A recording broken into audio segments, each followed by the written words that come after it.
Hi, Seong here.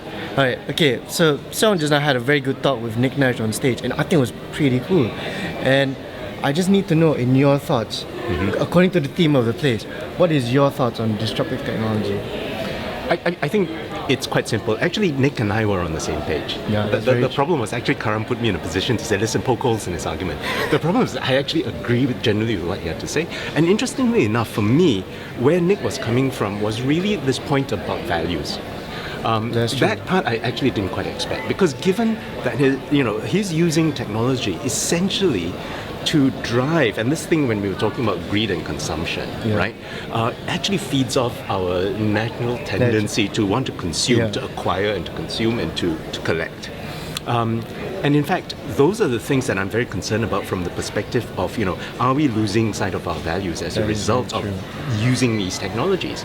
And actually, Nick's point was that, no, I don't think we are. They've always been there. Certainly, technology accelerates a pace with which we can do things, but at the end of the day, it's really going to be up to us as human beings, really, and make a choice as to whether we want to retain those values or not.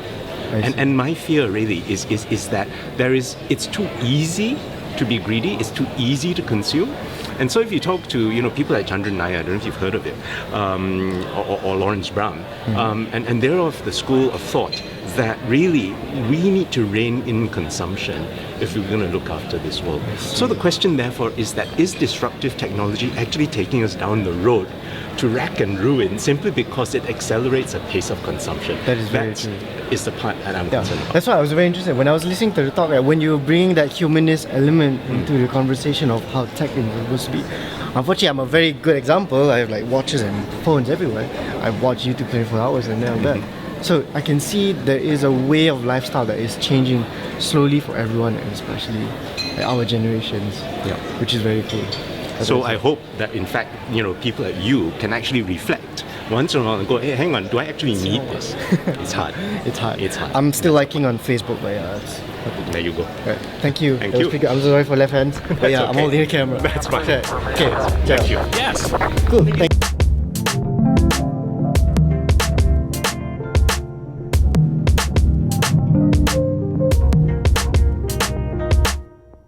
Columbia, this is Houston.